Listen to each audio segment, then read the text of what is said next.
found that in mixing our cement, it's best to mix it up as a dry mix first with the sand and gravel, and then the cement, Portland cement. It mixes easy when it's still dry, and then you pour the water in, and that way the gravel actually works as a mixing agent. Turning it with the shovel, you know, the gravel actually helps to cause the finer particles to mix together. So this we found is quick and easy, and really don't need a cement mixer for smaller work like this where we're doing footers for a porch. So Debbie's putting in, the ratio is 1 shovel of cement to 2 of sand and 3 of gravel, and that seems to work pretty well. So essentially what we're doing here is making our own ready mix, if that makes sense. You could do this ahead of time. The neat thing about this method is that the slight dampness of the sand and the gravel, which sits outside, usually picks up moisture, cuts down the dust right away, whereas when you're using a mixer and you're throwing it into the mixer, you're getting a lot of dust that you end up breathing, which is really not good for you. I like this method for small work because, like I say, as soon as you turn the sand over in it, it cuts down the dust, and there's no dust now. You can see it. Watch as I turn this over, nothing. Whereas a mixer, boy, it starts spewing it out right by the very method of having to throw it in, you know. And you can see right now there's still sand visible. I just keep mixing it until I get an even gradation of cement, sand, and gravel.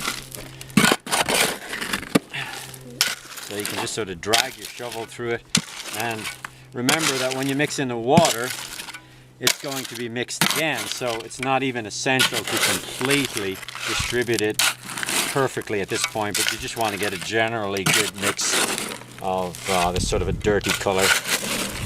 There's probably pockets of sand still not mixed, but like I say, when I start to actually put the water in, I'm going to have to mix it as much all over again. There's a pocket of sand there. Yeah, the gravel is great. And when you're using a mixer, the gravel is a great cleaner. We throw a shovel of gravel in there after we pour the cement out with a little bit of water and let the gravel clean the machine.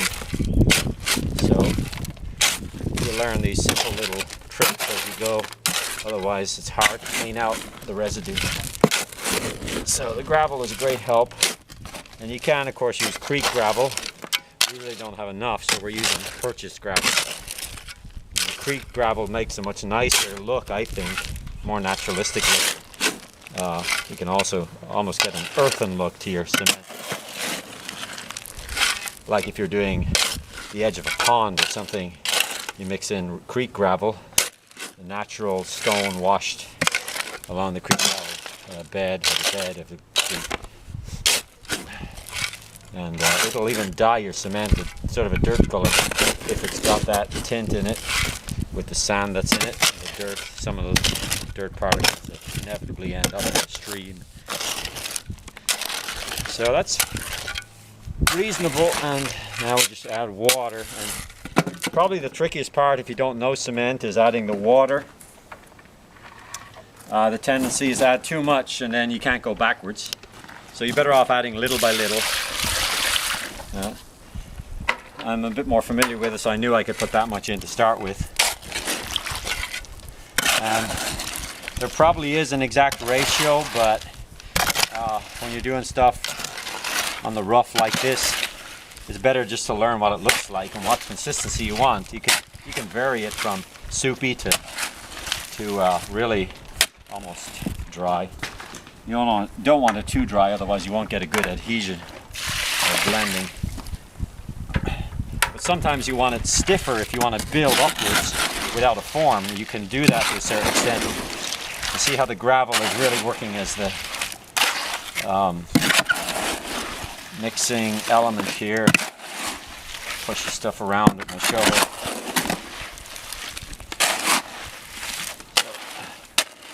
Right now it looks like my wife's oatmeal. I like my oatmeal a little more soupy, so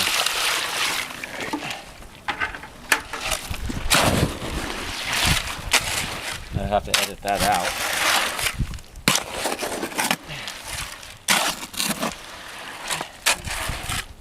Rhyme Jack Sprat could eat no fat, his wife could eat no lean. Should I cut it? What? Should I turn it off? No, just a bit more. And just trying to provide some entertainment. Okay, we've got to pop the sand there. Let's see. Don't normally do this much in wheelbarrow.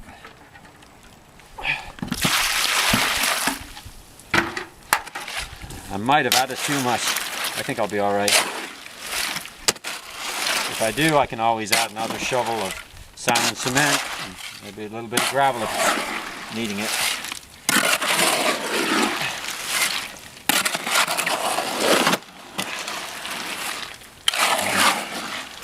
Maybe pretty soupy. Get some stuff down the bottom. The bottom is where you'll find the stuff unmixed. But we're getting there. Back through.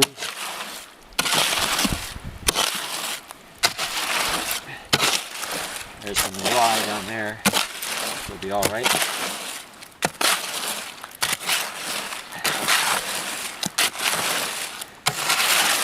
And you don't have to pay exercise fees to do this.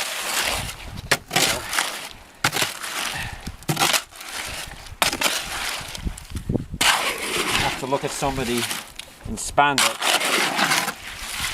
while you're mixing your cement, unlike the gymnasium.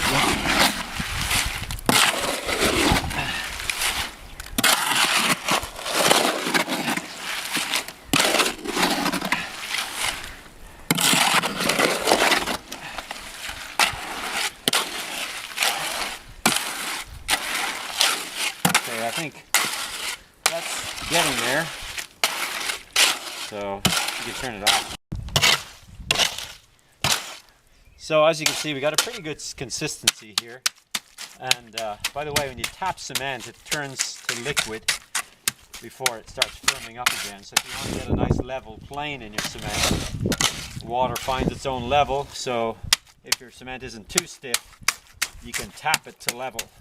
Of course, I'm just showing you that. I wouldn't be doing that in the wheelbarrow normally. The other method of mixing is like this. Now, that wouldn't suffice for the first mix, but in order to distribute the water evenly, you can use that method of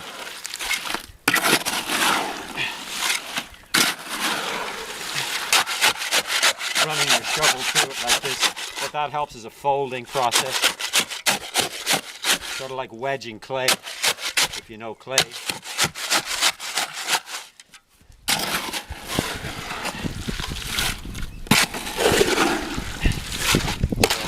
Pretty good consistency right here,